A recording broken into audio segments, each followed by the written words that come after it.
Question number 6 हमको देखो क्या बोला गया है कि एक हमारे पास क्यूबॉइड है, ठीक, जिसकी लेंथ ब्रेथ हाइट हमको बताई हुई है, और एक हमारे पास एक कॉइन है जिसका डायमीटर और इसकी विड्थ भी हमको बताया है। क्या क्वेश्चन है स्टेटमेंट में पूछा है कि कितने कॉइन्स क्या करेंगे इस क्यूबॉइड के वॉल्यूम के बराबर होंगे, ठीक है ना। पहले हमें दोनों का वॉल्यूम पता होना चाहिए, फिर हम इसको सॉल्व कर सकते हैं, ठीक।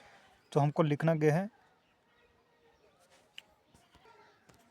पहले हम क्यूबॉइड को सॉल्व करेंगे, ठीक। लिखना गया है इन द क्यूबॉइड,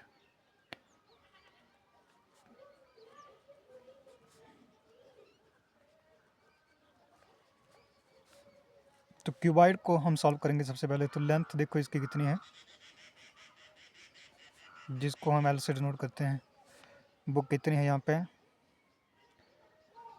ठीक है ना। तो वो है 5.5 सेंटीमीटर है।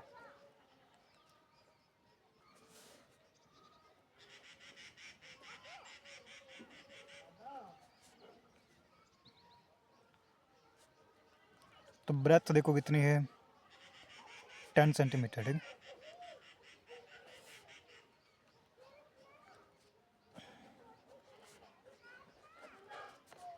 तो हाइट कितनी है यहाँ पे, 3.5 सेंटीमीटर है। तो इसका जो वॉल्यूम होगा, जिसको हम V1 से डिनोट करेंगे, ठीक, क्योंकि जहाँ पे 2 वॉल्यूम्स होने वाले हैं, ठीक। क्यूबॉइड का वॉल्यूम निकालने का फार्मूला क्या होता है, length into breadth into height, ठीक, प्रोडक्ट ऑफ डायमेंशन, ठीक। उसके बाद इन द, ठीक है, कॉइन जो है, ठीक, इन द कॉइन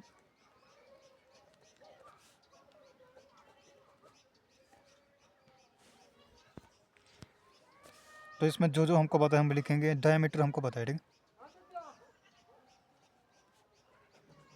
डायमीटर को हम डी से नोट करते हैं, ठीक, जो कितना है 1.75 सेंटीमीटर, ठीक। उसके बाद इसका रेडियस क्या होगा, जिसको हम आर से नोट करेंगे, वो होगा 1.75 डिवाइड में 2 सेंटीमीटर, ठीक। उसके बाद इसकी हमको बिड्थ भी बताया, ठीक। तो बिड्थ यानी कि हाइट है, तो जिसको हम एच से नोट करेंगे, वो कितनी है, 2 मिलीमीटर है। तो सेंटीमीटर में कन्वर्ट करेंगे इसको, ठीक। 10 से डिवाइड करना है तो सेंटीमीटर बन गया जी, ठीक। ठीक है, उसके बाद इसका जो वॉल्यूम होगा, तो हम वॉल्यूम लिखेंगे इसका, ठीक है। जो वॉल्यूम सेकंड के इक्वल ऐसे लिखा जाएगा, वॉल्यूम सेकंड से यानी कि डिनोट होगा, ठीक। और कॉइन जो है ये किसकी तरह होता है, सिलेंडर की तरह, ठीक। कॉइन के है सिलेंडर की तरह होता है, ठीक। तो पाई आर स्क्वायर एच इसका फार्मूला होगा, ठीक। ठीक है, तो हमको करना गया है देखो, ठीक है, नंबर निकालने थे, ठीक, यानी कि कितने कॉइन्स होंगे जो इस क्यूबॉइड के वॉल्यूम के बराबर होंगे, ठीक। तो क्या स्टेटमेंट रहेगी वो, ठीक है ना। तो एन ऑफ वॉल्यूम सेकंड और वॉल्यूम फर्स्ट, ठीक, इस तरह से, ठीक। तो एन ऐसे रहेगा और वॉल्यूम फर्स्ट ऐसे लिख देंगे हम, वॉल्यूम सेकंड इसके नीचे आ जाएगा, ठीक।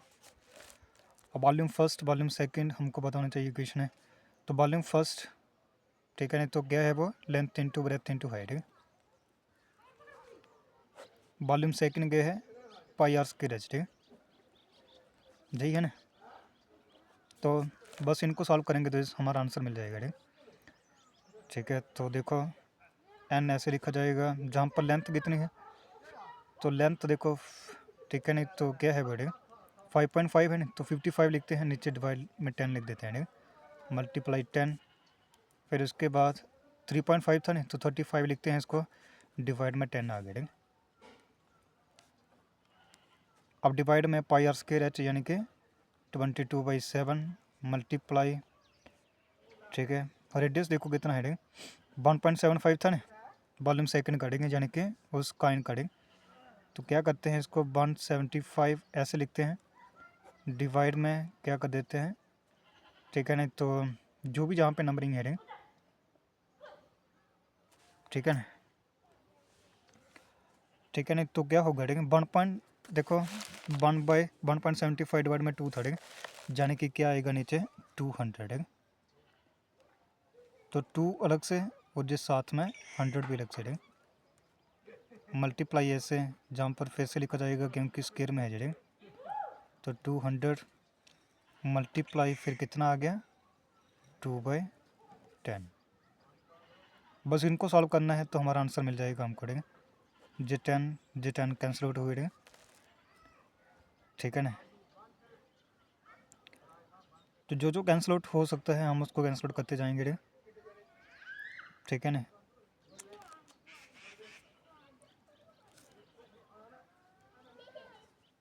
तो जहाँ पर देखो J2 ठीक है, J2 कैंसिल आउट हुए ठीक है ना।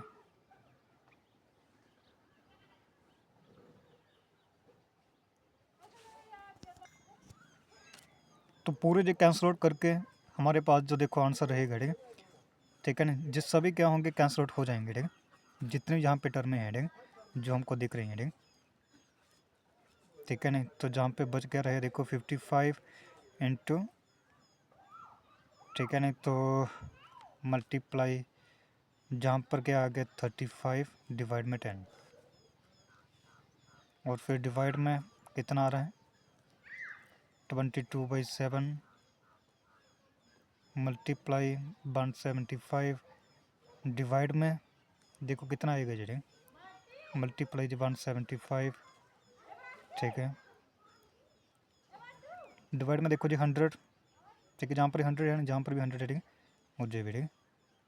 तो जितने भी ये जीरो हैं ठीक है 2 जीरो जहाँ पे 2 4 1 5 हो गए ठीक, तो 5 जीरो ऐसे ठीक है ना। J0 और J0 क्या हुआ जहाँ से कैंसिल आउट हुआ ठीक। तो जे टर्म में देखो पूरी क्या होंगी कैंसिल आउट होंगी ठीक है ना। और हमारे पास जो इसका पूरा कैलकुलेशन रहेगा ठीक वो क्या होगा 400 होगा ठीक। तो हमको जो नंबर ऑफ़ टर्म्स चाहिए थे ठीक है, नंबर ऑफ़ काइंड्स हमको चाहिए थे वो क्या होगा हमारा 400 ठीक। यही हमारा आंसर रहेगा ठीक।